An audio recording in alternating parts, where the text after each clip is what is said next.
ہر قسم کے روحانی جسمانی مسائل اور وظائف کے لیے پیر اقبال قریشی چینل کو سبسکرائب کریں۔ شب برات کے عنوان پر آج آپ کے سامنے شب برات کی شرعی حیثیت کیا ہے، شب برات میں عبادت کرنا کیا قرآن و سنت سے ثابت ہے، شب برات کا روزہ رکھنا کیا بھی یہ قرآن و سنت سے ثابت ہے۔ یاد رکھیں، ایک افراط ہوتا ہے، ایک تفریط ہوتی ہے۔ افراط و تفریط کا اسلام میں کوئی ذرا بھی گنجائش نہیں ہے۔ افراط و تفریط آج امت کے اندر بہت زیادہ آ چکی ہے۔ ہر عبادت، ہر دن، ہر شب، ہر لمحہ جو مقدس آتا ہے اس میں عوام افراط و تفریط کا شکار ہو جاتے ہیں۔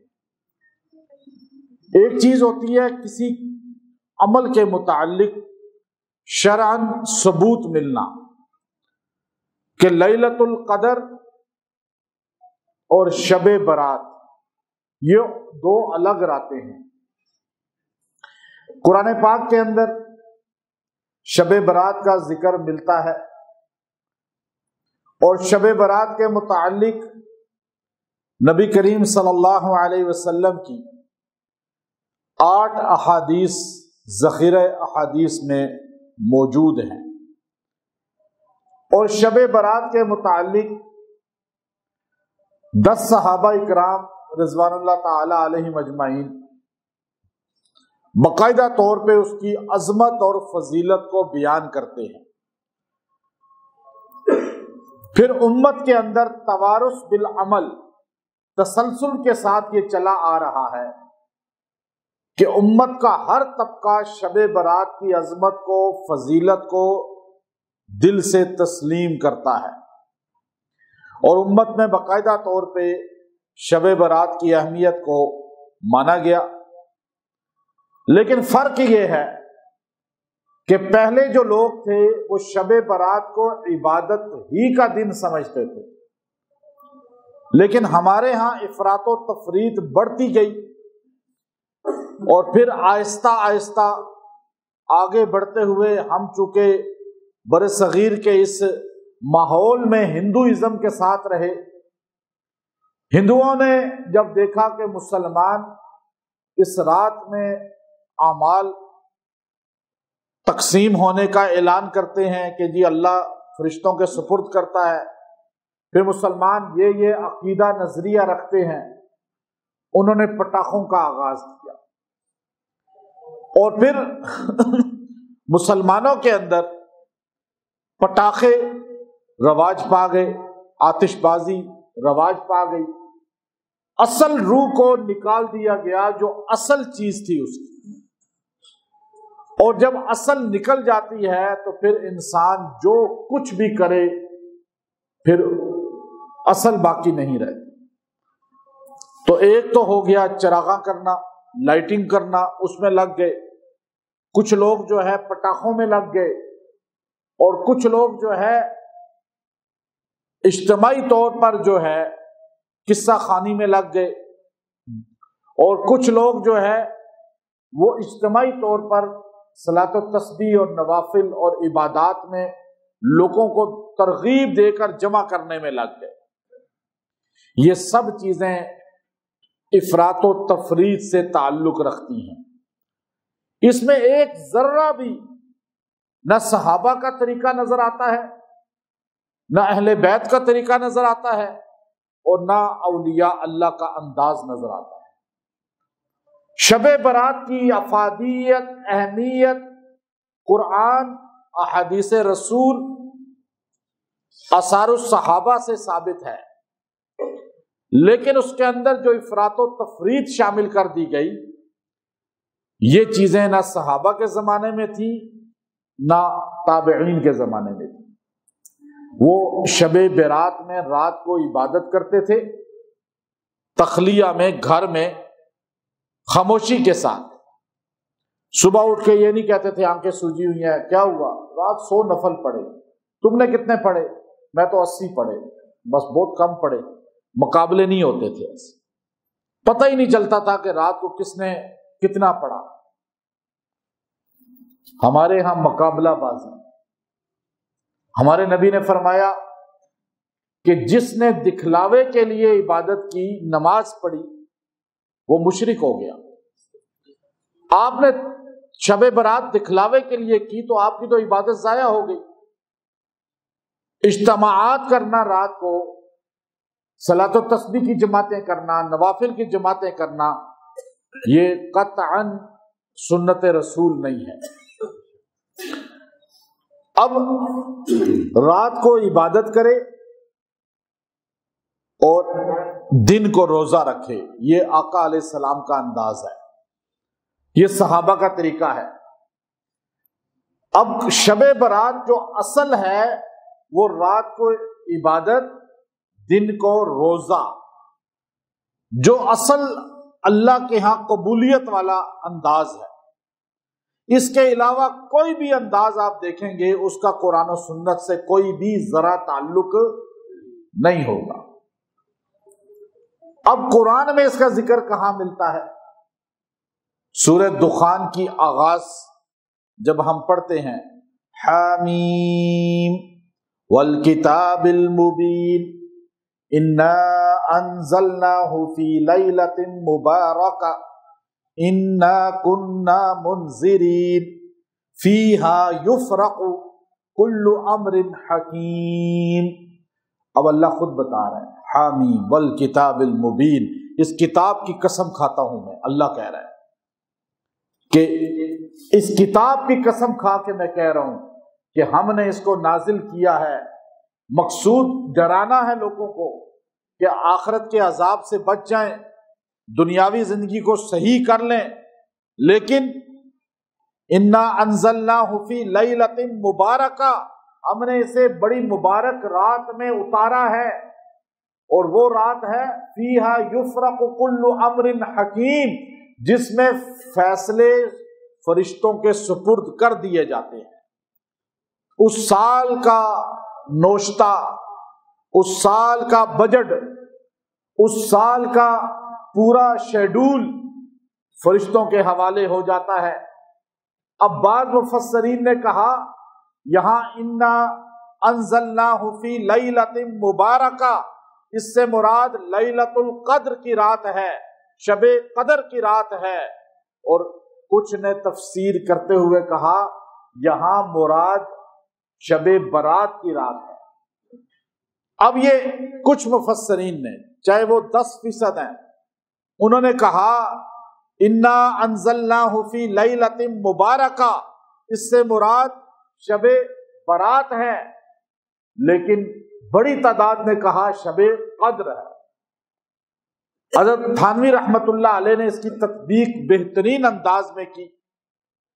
آپ نے فرمایا کہ شب برات میں چونکہ فیہا یفرق کل امر حکیم، سارے فیصلے ہوتے ہیں، اجلاس جیسے بیٹھتا ہے پارلیمنٹ کا، کیبنٹ بیٹھتی ہے، بجٹ تیار ہوتا ہے۔ ایک ہے بجٹ تیار ہونا، جب آپ کو بجٹ اناؤنس ہوتا ہے کیا اسی دن تیار ہوتا ہے؟ آپ بتائیں، اس سے پہلے تیار ہوتا ہے نا، پہلے ساری تیاری ہو جاتی ہے، اس کا بھی کوئی دن ہوتا ہے نا، کوئی تاریخ ہوتی ہے، جب وہ سارے آپس میں طے کر لیتے ہیں تو اناؤنس ہوتا ہے وہ اگلی ڈیٹ میں۔ جس ڈیٹ میں بجٹ اناؤنس ہوتا ہے اس ڈیٹ میں بجٹ تیار نہیں ہوتا، یہ مسلم بات ہے۔ حضرت تھانوی کا انداز میں آپ کو خلاصے کے طور پہ بتا رہا ہوں، اور اسی کو علامہ الوسی نے لکھا ہے، اس کو دیگر کچھ مفسرین نے لکھا ہے۔ آپ نے فرمایا کہ ملک الموت کو موت کی فہرست، میکائیل علیہ السلام کو روزی کی فہرست، اور بارش والے فرشتے کو بارشوں کی فہرست، حادثات جہاں پہنچنے ہیں حادثات کی فہرست، کس کس نے پیدا ہونا ہے اس کی فہرست، کس کس نے مرنا ہے ان ساری چیزوں کی فہرست، کس نے شادی کرنا ہے۔ یہ ساری فہرستیں امریکہ والے، کینیڈا والے، افریقہ والے، یورپ والے، ایشیا والے، سعودیہ والے، پاکستان والے، پوری دنیا کے انسان، یہاں تک کہ انسانوں نے نہیں بلکہ جنات نے، یہاں تک کہ جنات نے نہیں، کتنے چوپایوں نے، جانوروں نے مرنا ہے۔ فرشتے تیار ہو جاتی ہیں، کس کس جن کی، کس کس جنی سے شادی ہونی ہے، کس کس انسان کی، کس کس انسان سے شادی عورت سے ہونی ہے، یہ سارا شیڈول تیار کیا جاتا ہے۔ کس انسان نے، کس جن نے اس طرح مرنا ہے، کس کے ساتھ حادثہ پیش آنا ہے، کس نے اپنی موت مرنا ہے، کس نے خودکشی کرنی ہے، کس نے جو ہے قتل ہونا ہے، کس نے حادثاتی موت مرنا ہے، کس کے ہاں بیٹا پیدا ہونا ہے، کس کے ہاں بیٹی پیدا ہونی ہے، کس نے عروج پانا ہے، کس نے اس سال میں زوال پانا ہے۔ یہ سارے شیڈول کو، بجٹ کو تیار کیا جاتا ہے۔ اس رات کو شب برات کہا جاتا ہے، اس رات کو فیہا یفرق کل امر حکیم کہا جاتا ہے۔ وہ شب برات کی رات ہے، لیکن یہ سارا نوشتہ، سارا کتاب میں محفوظ ہو جاتا ہے، یہ سارے ورقے تیار ہو جاتے ہیں، فرشتوں کے سپرد نہیں ہوتے۔ یہ سپرد جس رات میں ہوتے ہیں اس رات کو لیلۃ القدر کہا جاتا ہے۔ سبحان اللہ، لیلۃ القدر کہا جاتا ہے۔ اب بیچ کا زمانہ ہے، اللہ تو ڈھیل دیتا ہے نا، بجلی کی تار ڈھیل نہیں دیتی، کرنٹ ڈھیل، آپ سوئچ کو ہاتھ لگائیں ذرا ننگی تار کو، ڈھیل دے گا؟ انگارے کو ہاتھ لگائیں، آگ میں ہاتھ دے دیں، کنویں میں چھلانگ مار دیں، ڈھیل؟ یا تو انسان بھی ڈھیل نہیں دیتا، وہ جج بن جاتا ہے دوسروں کے لیے اور اپنے لیے معافیاں مانگتا ہے، دوسروں کے لیے فتوے صادر کرتا ہے، لیکن وہ رب ہے ہمارا جو ہمیں ڈھیل دیتا ہے۔ اتنا پیار کرنے والا رب، پھر بھی کوئی بدبخت رہ جائے، مغفرت سے، اللہ کو راضی کرنے سے اس کو بددعا دی ہمارے نبی نے اور فرشتوں کے سردار نے بددعا دی ہے۔ پھر کیوں؟ اللہ نے شب برات میں لکھ دیا اس کا ایکسیڈنٹ ہونا ہے، شب برات میں لکھ دیا کہ اس کے بچے کو نقصان پہنچنا ہے، شب برات میں لکھ دیا اس کا عہدہ چھننا ہے، شب برات میں لکھ دیا اس کی دکان میں آگ لگنی ہے، شب برات میں لکھ دیا اس کے گھر میں شارٹ سرکٹ ہونا ہے، آگ پھیل جانی ہے، سب کچھ جل جانا ہے، شب برات میں لکھ دیا کہ اس کے گھر میں یہ حادثہ پہنچنا ہے، اس کو یہ بیماری پہنچنی ہے، اس کو فلاں فلاں نے چھوڑ دینا ہے، اس کے ساتھ یہ جو ہے پریشانیاں آئیں گی، بیماریاں آئیں گی۔ لکھ دیا۔ کب لکھا؟ شب برات میں۔ کب لکھا؟ 15 شعبان کی رات میں، کیونکہ وہ فیصلہ مقدر کا ہو چکا ہے، لیکن ہمارے آقا نے فرمایا، ہمارے پاک پیغمبر نے فرمایا کہ دعا جو ہے صدقہ جو ہے وہ بری موت کو بھی ٹال دیتے ہیں۔ اب اللہ موقع دیتا ہے، بیچ میں رمضان لاتا ہے، پہلا روزہ لاتا ہے، دوسرا روزہ لاتا ہے، یہ بندہ شاید اب بھی اپنے سے حادثہ ختم کرا لے، اپنے سے بیماری ختم کرا لے، اپنے سے پریشانی ختم کرا لے۔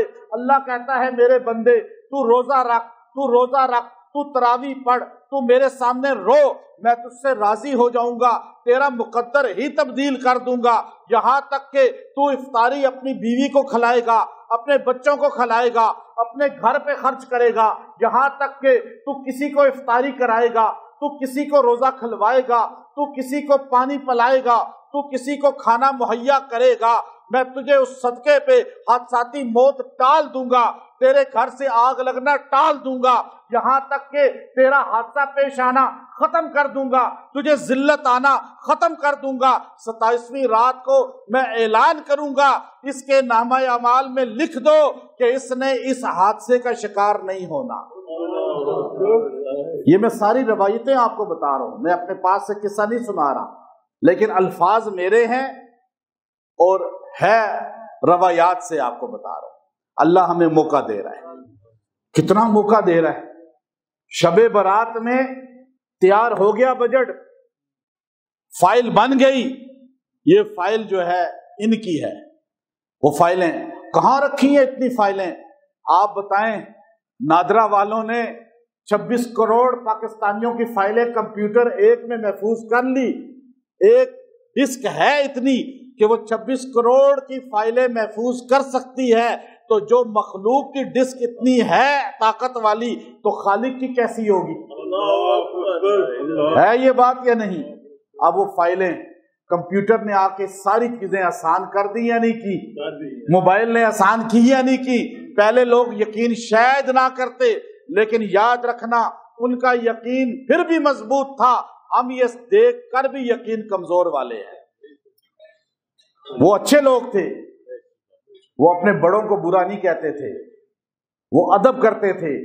ہم تو اپنے گزرے ہوں کو گالیاں دے رہے ہیں، میڈیا بھرا ہوا ہے، صحابہ کو برا کہہ رہے ہیں لوگ، اہل بیت کو برا کہہ رہے ہیں، اولیاء کو برا کہہ رہے ہیں، اپنے اکابر کو گالیاں دے رہے ہیں. تو فرمایا تمہاری فائل تیار ہوئی. ہمارے نبی کہتے تھے، اب فیصلہ تو رات کو ہو رہا ہے، یہاں سے بھی ثابت ہوتا ہے. شارح لکھتے ہیں حدیث کی جو شرح کر رہے ہیں، وہ کہتے ہیں رات کو تو شب برات میں نامہ اعمال سپرد ہوتا ہے، اگر لکھا جاتا ہے، سپرد نہیں ہوتا، لکھا جاتا ہے. تو اگر رات کو لکھا جاتا ہے تو روزہ تو اگلے دن ہو رہا ہے نا، روزہ تو دن میں ہو رہا ہے، رات گزرنے کے بعد. تو روزے کا اس کے ساتھ کیا تعلق؟ تو یہ واقعہ حضرت تھانوی نے لکھا، تعلق یہ ہے اللہ ڈھیل دیتے دیتے 27ویں تک لے جاتا ہے کہ میرا بندہ شاید 20 تراویحاں پڑھ لے، روزے رکھ لے، افطاری کرائے، توبہ کرے، قرآن پڑھے، نفل پڑھے، روئے، شاید کسی رات میں 2 نفل ایسے پڑھ دے کہ میں فیصلہ ہی چینج کر دوں. اس لیے پھر بھی بدبخت رہے تو اس سے بڑا کوئی بدبخت ہے؟ کہتے جی حادثے اللہ نے لکھے تھے، منواؤ نا اللہ کو. اللہ نے مہینہ پورا دے دیا آپ کو، 1.5 مہینہ آپ کو دیا ہے، 1.5 مہینہ شب برات کے بعد بھی موقع دیا ہے. اچھا اب یہ بات تو سمجھ آ گئی آپ کو. اب شب برات ثابت کہاں سے ہے؟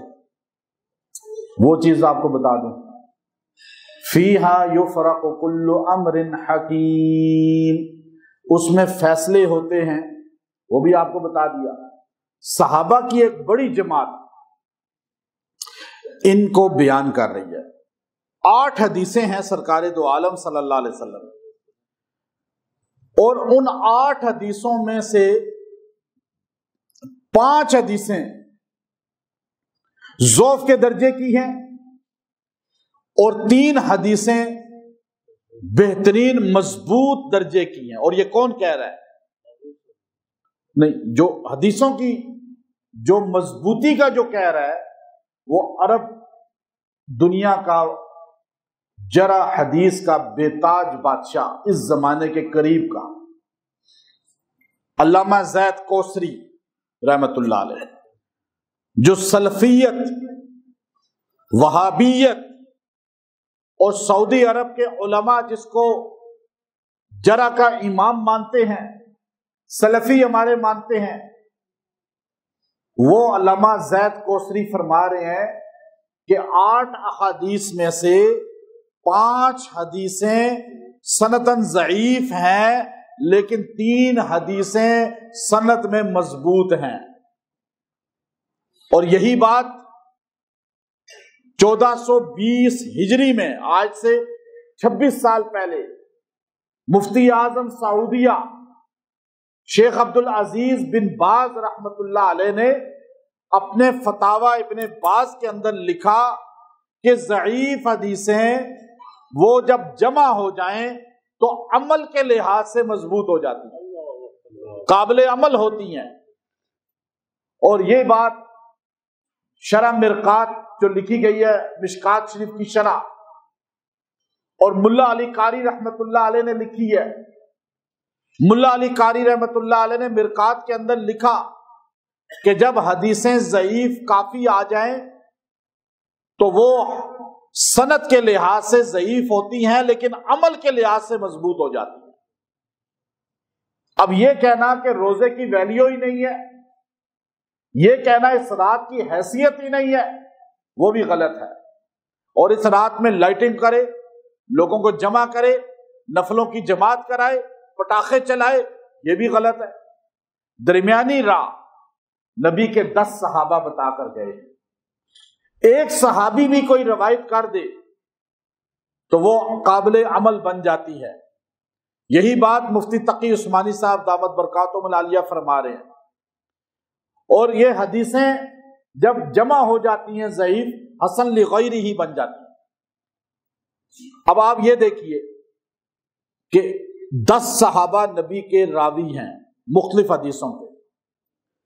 ابو بکر صدیق رضی اللہ عنہ، علی المرتضی رضی اللہ عنہ، سیدہ عائشہ رضی اللہ عنہا، ثعلبہ رضی اللہ عنہ، عبداللہ بن عمر بن عاص رضی اللہ عنہ، ابو موسیٰ اشعری رضی اللہ تعالی عنہ، یہ وہ معاذ بن جبل رضی اللہ تعالی عنہ، اور عثمان بن ابی العاص رضی اللہ تعالی عنہ، یہ وہ سیدہ عائشہ رضی اللہ تعالی عنہا، یہ وہ اصحاب پیغمبر ہیں جو شب برات کی رات کی اہمیت کو حدیث رسول سے بیان کر رہے ہیں کہ ہم نے سرکار دو عالم سے سنا۔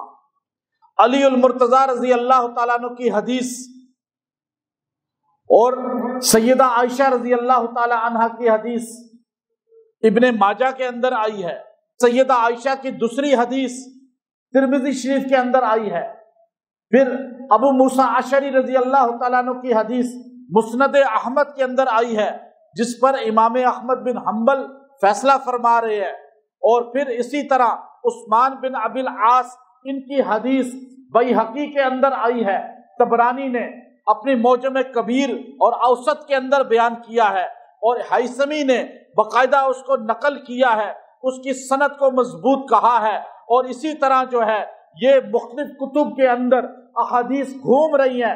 عبداللہ بن عمر بن عاص رضی اللہ تعالی عنہ کی جو حدیث ہے وہ بزار کے اندر آئی ہے، امام بزار نے اس کو نقل کیا ہے، اور اسی طرح دیگر محدثین نے جمع الفوائد کے اندر اور دیگر کتب کے اندر ان کو باقاعدہ طور پہ بیان کیا ہے۔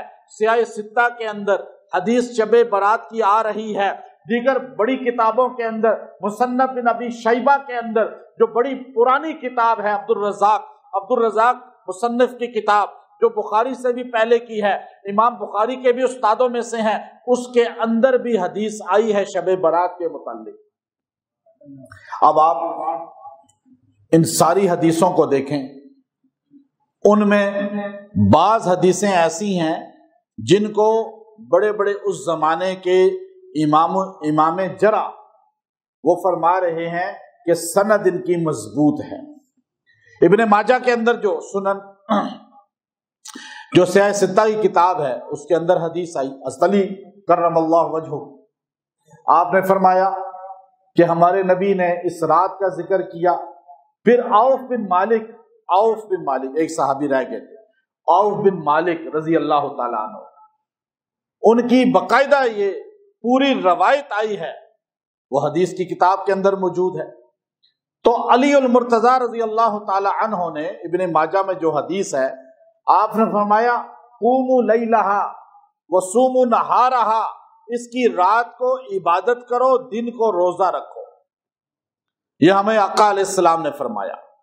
اب اتنا تک تو افراط و تفریط نہیں ہے، جب ان دو لفظوں کے دائیں بائیں سے آپ کوئی اور چیزیں ایجاد کریں گے تو وہ اصل روح کھو جائیں گے، اصل افادیت ختم ہو جائے گی۔ رات کو روزہ رکھو اور رات کو قیام کرو اور دن کو روزہ رکھو، یہ آپ نے اس میں کرنا ہے۔ اب حضور علیہ السلام نے کیا فرمایا؟ صحابی عوف کہتے ہیں نبی علیہ السلام نے فرمایا آج کی رات جو شب برات ہے اللہ تعالیٰ آسمان دنیا پہ تجلی فرماتا ہے، آسمان دنیا پہ تشریف لاتا ہے، تجلی فرماتا ہے، اور اللہ تو ہر جگہ ہے، اللہ ہر جگہ ہے، اللہ کی قدرت رحمت ہر جگہ ہے، لیکن اس رات میں اللہ کی رحمت انسان کے اتنے قریب آ جاتی ہے۔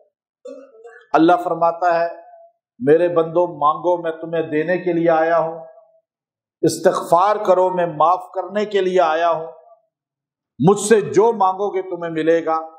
فرمایا یہاں تک کہ شب برات کی 14 شعبان کا مغرب جب دن کے بعد شروع ہوتی ہے تو وہ مغرب 15 شعبان کی شب کا آغاز ہے۔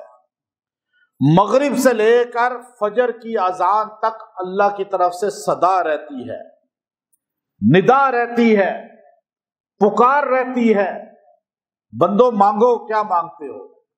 لیکن آپ اللہ سے مانگنے کے بجائے قبروں پہ جا کے سجدہ کریں، تویزوں پہ یقین کریں کہ بس مشکل انہی سے حل ہو جائے گی، بندے ڈالر پہ یقین کریں، گولڈ پہ یقین کریں، آپ وزیروں پہ یقین کریں، دنیا داروں پہ یقین کریں، اور اللہ کہہ رہا ہے مانگو، ادھر نہ مانگیں تو آپ کی مراد کیسے پوری ہوگی؟ یہ رات آپ نے کھو دی مانگنے کی، تو اب آپ اٹھ کے صرف 2 نفل پڑھیں، زیادہ نہ بھی پڑھ سکیں، 2 نفل پڑھیں اور اللہ کے سامنے رو کے مانگیں، اللہ آپ کو وہ چیز دے دے گا جو آپ کو پورا سال نہیں ملی۔ مانگے تو صحیح، خود وہ کہہ رہا ہے مانگو، اور ہم غافل سو رہے ہوتے ہیں، موبائل پہ لگے ہوتے ہیں، کمپیوٹر پہ لگے ہوتے ہیں، گپیں لگا رہے ہوتے ہیں، بازاروں میں پھر رہے ہوتے ہیں۔ اللہ کہہ رہا ہے مانگو میں دوں گا، اور ہم اس کی طرف توجہ نہیں کرتے تو وہ راضی ہوگا یا ناراض ہوگا؟ تو اب دوسرا اللہ فرماتے ہیں کوئی ہے توبہ کرنے والا، گناہ بخشوانے والا؟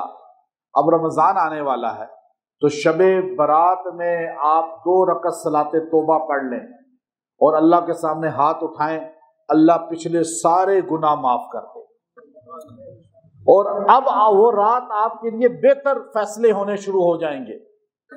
آپ باغی نہیں ہیں، باغی کون ہے؟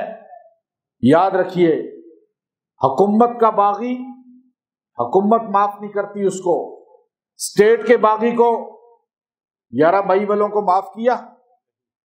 تم 11 مئی والوں کو معاف اس لیے نہیں کرتے کہ وہ ملک کے باغی ہیں، یہ کہتے ہو۔ اور جو اللہ کا باغی کون ہوتا ہے؟ اللہ کا باغی وہ ہوتا ہے جو اللہ کے آگے سجدہ نہ کرے، اللہ کو بڑا ہی نہ تسلیم کرے، کھائے اس کا، سب کچھ اس نے دیا۔ یہاں باغی اسی کو کہتے ہیں نا، رہتے ہمارے ملک میں ہو، کھاتے ہمارے ملک کا ہو، سب نعمتیں اس ملک کی لے کر اس ملک کے خلاف تم سوچتے ہو، اس ملک کے خلاف تم بولتے ہو، اس لیے تمہاری سزا یہ ہے کہ تمہیں موت کی سزا دے دی جائے۔ ہر ملک یہی کہتا ہے نا، اللہ کا کھاتے ہو، اللہ ہی کا دیا ہوا سب کچھ استعمال کرتے ہیں، لیکن مؤذن کی اذان سن کر بھی سجدہ نہیں کرتے۔ یہ ہے بغاوت۔ اب اس بغاوت کرنے والا بغاوت سے توبہ کر لے۔ 5 آدمیوں کی حدیث میں آتا ہے، صحیح حدیث، شب برات میں سب کی مغفرت ہو جاتی ہے، 5 آدمیوں کی اللہ مغفرت نہیں کرتا، 5 آدمیوں کو پینڈنگ میں رکھ دیتا ہے، پینڈنگ رہتی ہے، باقیوں کا اعلان ہو جاتا ہے۔ کتنوں کا اعلان ہوتا ہے وہ حدیث الگ بتا رہا ہوں۔ فرمایا فائل آتی ہے، جیسے دفتروں میں فائل جاتی ہے افسروں کے سامنے کہ یہ بندہ علاقے کے ایس ایچ او کے پاس چلی جائے فائل کہ یہ جی اس بندہ اس علاقے کا، ہاں یہ بالکل کلیئر ہے، اس بندے کو کلیئر کرو، کلیئر مارک ہو گیا۔ دوسرا یہ فائل یہ بھی کلیئر ہے، نہیں اس پہ شک ہے، ابھی اس کو سائڈ پہ رکھ دو۔ ایسے ہوتا ہے نہیں ہوتا؟ ابھی اس کو دیکھتے ہیں یہ کیسا چل رہا ہے، ابھی دیکھتے ہیں، صحیح چلے گا تو اس کو ہم پاس کر دیں گے، نہیں تو اس کو گرفت میں لے آئیں گے۔ یہ فائلیں ایسے تیار ہوتی ہیں نہیں ہوتی؟ اللہ کے ہاں بھی فائلیں ایسے تیار ہیں۔ اللہ تعالیٰ فرشتوں سے کہتا ہے یہ اس کو پاس کر دو، یہ اس بندے کو پاس کر دو۔ 5 آدمیوں کو اللہ کہتا ہے پینڈنگ کر لو، ان کو دیکھتے ہیں یہ سدھرتے ہیں، نہیں تو پھر ان کو پکڑ میں لے آئیں گے۔ وہ 5 آدمی ہمارے نبی نے حدیث میں بتایا، ہمارے نبی نے فرمایا پہلا مشرک، اللہ کے علاوہ کسی کو حاجت روا سمجھنے والا، اللہ کے علاوہ کسی کو مشکل کشا سمجھنے والا، اللہ کے علاوہ کسی کو جھک کر سجدہ کرنے والا، داتا اور دستگیر سمجھنے والا، اللہ کے علاوہ کسی کو خدا سمجھنے والا، بتوں کے آگے سجدہ کرنے والا، اور دیگر مخلوقات پہ یقین رکھنے والا کہ اللہ کی طرح وہ میری مدد کرتے ہیں، حاجت روائی کرتے ہیں، یہ شرک ہے۔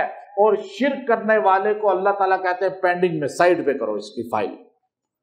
دوسرا، غیبت اور کینہ بغض رکھنے والا، جس کے سینے میں غیبت ہوگی، بغض ہوگا، کینہ ہوگا، چاہے میاں بیوی کا ہے، چاہے اولاد اور بچوں کا ہے، ماں باپ کا، یا بہن بھائیوں کا ہے، یا تایا زاد چچا زاد کا ہے، چاہے دوستوں کا ہے، چاہے پڑوسیوں کا ہے، دل میں آپ کے کینہ ہے، بغض ہے، غیبت آپ کرتے ہیں، تو یہ کینہ اور بغض ایسی چیز ہے کہ اللہ فرماتے ہیں اس کو بھی سائڈ پہ کر دو، آج کی رات یہ بخشا نہیں جائے گا۔ اب آگے سنیے گا بخشے کتنے لوگ جاتے ہیں۔ اب تیسرا بندہ فرمایا، نام آیا جی اس کے سامنے، فلاں ابن فلاں۔ اللہ فرماتے ہیں غیب کا علم کون رکھتا ہے؟ ساری مخلوقات کو کون جانتا ہے؟ اب اللہ تو ہر چیز کو جانتا ہے نا۔ فرشتے کہتے ہیں یا اللہ یہ فلاں ابن فلاں، اللہ فرماتے ہیں اس کو پینڈنگ پہ کر دو۔ کون ہے یہ بندہ وہ ہے جو شلوار کو ٹخنوں سے نیچے لٹکا کے چلتا ہے، المبسل ازارہ، جو شلوار کو ٹخنے سے نیچے کر کے زمین سے گھسٹ رہی ہے اور بڑے غرور اور تکبر کے ساتھ چل رہا ہے۔ ایک ہے ویسے نیچے لٹک جائے پتہ نہ چلے، ایک ہے غلطی سے تو ہو گیا وہ معاف ہے، لیکن جان بوجھ کے۔ بعض لوگ تو شلوار کو ٹخنوں سے جو ہے وہ نیچے ہی رکھتے ہیں پوری زندگی، ان کو پتہ ہی نہیں۔ حدیث بخاری ہے، صحیح حدیث ہے، قرآن کی آیت کا ترجمہ کیا، لا یکلمہم اللہ ولا ینظر الیہم یوم القیامۃ ولا یزکیہم ولہم عذاب علیم۔ حضور نے قرآن کی آیت پڑھی، حضور نے فرمایا ثلاثۃ لا یکلمہم اللہ ولا ینظر الیہم ولا یزکیہم۔ جب حضور نے کہا نا تین آدمی ہیں، بخاری کی حدیث، تین آدمی ہیں جن سے اللہ بات نہیں کرے گا، جن کا اللہ حساب نہیں کرے گا، جن کو اللہ دردناک عذاب میں پکڑ کے دوزخ میں پھینک دے گا۔ ابو ذر غفاری ایک دم کھڑے ہو گئے، یوں ہاتھ مارا، خابو و خسرو من ہم یا رسول اللہ، ہلاک ہو گئے، تباہ و برباد ہو گئے۔ اللہ کے رسول وہ کون لوگ ہیں؟ آپ نے فرمایا المنان، پہلا وہ جو نیکی کر کے احسان جتلائے، دوسرا وہ جو جھوٹی قسم کھا کے اپنی چیز کو بیچے، تیسرا وہ المبسل ازارہ، جو اپنی شلوار کو نیچے ٹخنے سے لٹکائے۔ حدیث صحیح آ گئی۔ اور پھر یہاں الگ حدیث ہے یہ جو میں بتا رہا ہوں، تو آپ نے فرمایا کہ المبسل ازارہ، پھر پوچھا چوتھا کون ہے یا رسول، چوتھا کون ہے؟ اللہ فرماتے ہیں اس کو ہی پینڈنگ میں کر لو، یہ وہ بندہ ہے میرا جو والدین کا نافرمان ہے، جو والدین سے بدتمیزیاں کرتا ہے، ماں باپ کو ناراض رکھا ہوا ہے، ماں باپ کو ویلیو نہیں دیتا، ماں باپ کی ناراضگی، ماں باپ کے ساتھ بدتمیزی، ماں باپ کو جو ہے حقارت سے دیکھنا، ان کو حقیر اور کمتر سمجھنا، یہ کرنے والا بھی شعبان کی 15 تاریخ کو شب برات میں بخشا نہیں جاتا۔ اللہ کہتے ہیں اس کی فائل سائڈ پہ کر لو۔ پھر پانچواں آدمی کا جو شراب پینے والا ہے، نشہ کرنے والا ہے اور شراب کا رسیہ ہے، اور آج آپ جا کر دیکھیں ہمارا پاکستان اسلام کے نام پہ بننے والا جگہ جگہ شراب کے اڈے بنے ہوئے ہیں، تو ہر جگہ شراب پی جا رہی ہے اور اسے فیشن سمجھا جا رہا ہے۔ تو شراب پینے والے کی 15 شعبان کو شب برات میں مغفرت۔ اب اللہ یہ نہیں کہتا یہ بخشے نہیں جائیں گے، وہ تو اٹل فیصلہ تو ہے نہیں اللہ کا۔ اللہ کہتا ہے اسے پینڈنگ میں رکھ لو، شاید یہ رمضان تک توبہ کر لیں، شاید یہ 15 20 25 دن میں تائب ہو جائیں تو لیلۃ القدر میں ان کی بھی مغفرت ہو جائے گی۔ لیکن لیلۃ القدر میں 27ویں شب میں نہیں اس وقت تک توبہ کرتے تو پھر حدیث صحیح آ گئی کہ شب قدر میں بھی ان کی مغفرت نہیں ہوگی۔ کتنا موقع اللہ دے آپ کو، انسانوں کو۔ اچھا اب کتنے لوگ بخشے جاتے ہیں اصولی طور پہ؟ فرمایا نبی صلی اللہ علیہ وسلم نے حدیث ارشاد فرمائی، آپ صلی اللہ علیہ وسلم نے ارشاد فرمایا، اور صحابی رسول اس کو روایت کر رہے ہیں کہ آپ نے فرمایا، عائشہ، بلکہ عائشہ صدیقہ رضی اللہ تعالیٰ عنہ خود راویہ ہیں، آپ فرماتی ہیں کہ اے عائشہ، آپ نے یوں فرمایا، اے عائشہ، اس رات میں بنو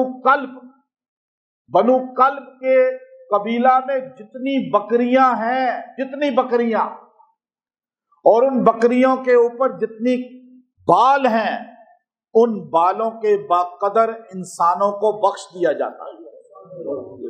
اور جو محدثین ہیں وہ لکھتے ہیں کہ مکے مدینے میں، مدینہ منورہ میں سب سے بڑا قبیلہ بنو کلب تھا، اور ان کی بکریوں کے اوپر بال سب سے زیادہ ہوتے تھے۔ اور ہمارے نبی کا طریقہ کیا تھا، انداز سمجھیں کہ وہ بات سمجھانے کے لیے اس زمانے کے واقعات کو بیان کرتے تھے، تاکہ بنو کلب مدینے والے سمجھتے تھے، آپ نہیں سمجھتے، مدینے والوں کو سمجھانا تھا تاکہ پتہ چلے کہ کتنے لوگ بخشے جاتے ہیں۔ عرب لوگ اتنی جلدی امپریس نہیں ہوتے تھے۔ جب حضور نے کہا بنو کلب تو صحابہ کا ذہن چلا گیا، اتنی بڑی تعداد بخشی جاتی ہے۔ تو صحابہ نے کہا یا رسول اللہ، اللہ تو ساروں کو جنت میں بھیج دے گا۔ پھر کہا اللہ چاہتا یہ ہے، ما یفعل اللہ بعذابکم، قرآن کی آیت اتری، ما یفعل اللہ بعذابکم ان شکرتم وآمنتم، میرے بندو میں تمہیں عذاب دینا نہیں چاہتا، بس یہ چاہتا ہوں کہ تم میرے شکر گزار بن جاؤ، مجھ پر ایمان لانے والے بن جاؤ۔ تو میں تمہیں موقع دیتا ہوں، تمہیں بار بار موقع دیتا ہوں۔ تو ایک رات میں کروڑوں انسانوں کی مغفرت ہو جاتی ہے۔ اور سمجھانے کا انداز اتنا سادہ تھا کہ بکریوں کی مثال دے دی۔ وہ نبی جو عرش پہ جانے والا ہے، عرش سے ہو کر واپس آنے والا ہے، بات کرتا ہے فرش کی، اس لیے ہر بات میں انگریزی اور عربی اور دیگر لفظ نہ بولا کریں، آپ جس قوم سے خطاب کر رہے ہیں ان کی زبان بولیں، اپنی علمیت کو ظاہر نہ کریں۔ ہمارے لوگ 2 لفظ اردو کے بولتے ہیں تو 4 لفظ انگریزی کے، انگلش بولنی ان کو بھی نہیں آتی، میں یہ بھی بتا دوں آپ کو، کسی انگریز کے سامنے بٹھا دیں تو بول ہی نہیں سکیں گے، لیکن آپ کو متاثر کرنے کے لیے انگریزی بولنا 2 لفظ ان کے اوپر فرض ہے۔ یہ غلط طریقہ ہے۔ ہمارے آقا کا طریقہ، ہمارے نبی کا، ہمارے نبی فرش والوں سے خطاب کر رہے ہیں تو باتیں بھی فرش کی کر رہے ہیں، اپر لیول کی بات نہیں کرنی۔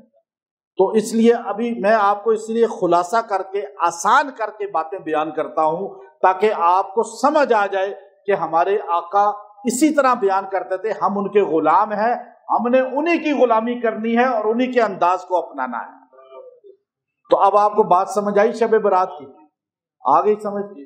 اچھا، اب آپ کو وظیفہ دے دوں اس کا ایک بڑا خاص آپ کو دے رہا ہوں۔ ایک شب برات کی مغرب سے لے کر فجر کے درمیان ایک ایسا عمل آپ کو دے رہا ہوں، اگر آپ نے اپنے گھر کے اندر یہ عمل کیا، پورا سال آپ کے گھر کے اوپر حادثات، پریشانیاں اور تنگ دستی اور جھگڑے فساد نہیں آئیں گے، چونکہ گھر آج ٹوٹ رہے ہیں اور گھر ختم ہو رہے ہیں، گھر سے برکت اٹھ چکی ہے، اور پیسہ ہو کر بھی گھر میں جھگڑے ہیں، سب نعمتیں ہیں لیکن اتفاق نہیں ہے، سب نعمتیں ہیں لیکن پیار محبت نہیں ہے، ماں باپ کے دل میں بچوں کا پیار نہیں ہے، بچوں کے دل میں ماں باپ کا پیار نہیں ہے۔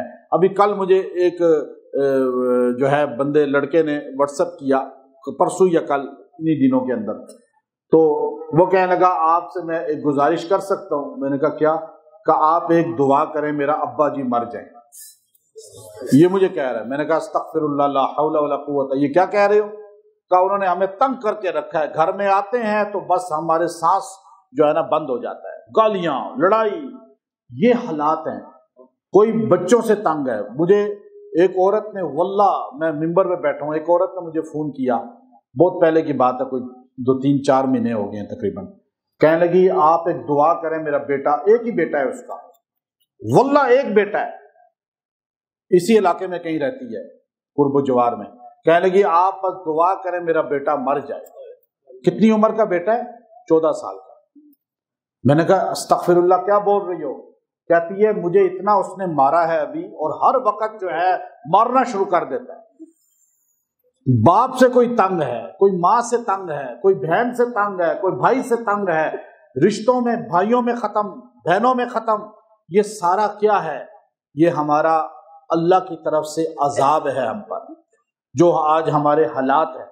اب میں عمل آپ کو ایسا دے رہا ہوں، آپ کے گھر میں تنگ دستی نہیں رہے گی پورا سال۔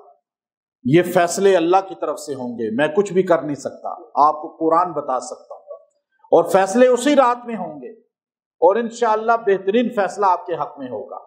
دوسرا، آپ نے جو ہے گھر میں آپ کے جھگڑے نہیں رہیں گے، فساد نہیں رہے گا۔ تیسرا، آپ کے گھر کے اندر جو ہے وہ تنگ دستی اور بے برکتی نہیں رہے گی۔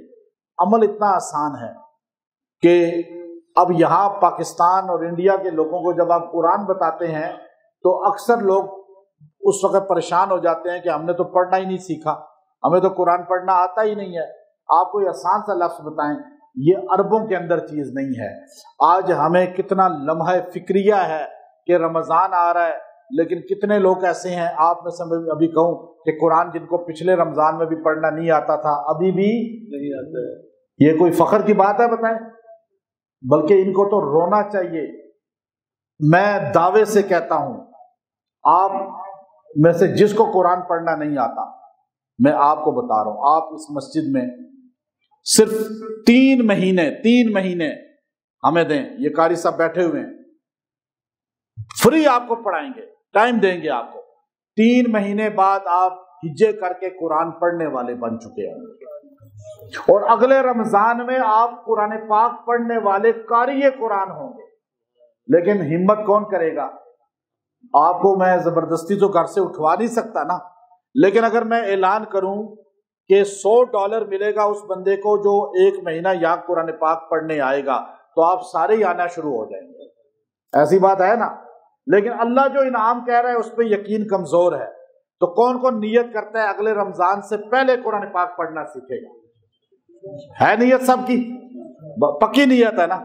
اب یہ قرآن پاک کی سورہ دخان ہے، سورہ یہ حادثات سے بچاتی ہے، یہ فتنوں سے بچاتی ہے، یہ آزمائشوں سے بچاتی ہے۔ اس کے اندر اللہ تعالیٰ نے یہ ساری تاثیرات رکھی ہیں۔ آپ نے 2 رکعت صلاۃ توبہ پڑھنے ہیں، مرد عورت سارے پڑھیں۔ جس کو قرآن نہیں بھی پڑھنا آتا اس کے لیے بھی بیچ میں لفظ بتا رہا ہوں، وہ بھی صلاۃ توبہ پڑھے۔ سارے گھر والوں کے مغرب اور فجر کے درمیان شب برات میں کسی لمحے بھی آپ جو ہے یہ 2 رکعت صلاۃ توبہ پڑھیں۔ اس کے بعد سورہ دخان جو ہے وہ 1 بار پڑھیں، اور سورہ دخان پڑھ کر پانی پہ دم کر کے گھر میں چھڑک دیں، سب کو پلا دیں، اور انشاءاللہ دعا کریں گے۔ اس کے بعد اللہ تعالیٰ پورا سال گھر میں بے برکتی، نا اتفاقی اور آپس کا ٹکراؤ اور پیسے کی کمی ختم فرما دیں۔ اور جس کو قرآن پڑھنا نہیں آتا تو وہ استغفر اللہ ربی یہ 313 بار پڑھ کے دعا کرے 2 نفل صلاۃ توبہ کے بعد۔ اللہ تعالیٰ اور نیت کرے کہ میں قرآن پڑھنی۔ اگر بیچ میں اللہ نے موت دے دی تو قیامت کے دن آپ قرآن پڑھنے والوں میں اٹھائے جائیں گے، لیکن نیت تو کریں۔ یہاں تو نیت ہی کوئی نہیں کرتا۔ ابھی پچھلے سال بھی نہیں قرآن پڑھنا آتا تھا، اس سے پچھلے سال بھی نہیں آتا تھا۔ زندگی کی 50 بہاریں، 70 بہاریں، 40 بہاریں گزر گئی، قرآن پڑھنا نہیں سیکھا، تو یہ اللہ کی طرف سے کتنا آزمائش ہے۔ یہ ہم نے پڑھنا نہیں سیکھا، اللہ نے ہمیں اپنے قرآن سے جڑنے والا نہیں بنایا۔ ہمیں یہ سوچنا چاہیے ہمارے میں کوئی خطا ہے، اللہ نے ہمیں قرآن سے دور کیا۔ جو قرآن بھول جاتے ہیں، جو قرآن پاک یاد کر کے بھول جاتے ہیں، وہ بھی یہ عمل کریں اور قرآن پاک کو پکا کریں۔ انشاءاللہ رمضان آپ کا قیمتی ہو جائے گا۔ وآخر دعوانا الحمد للہ رب العالمین۔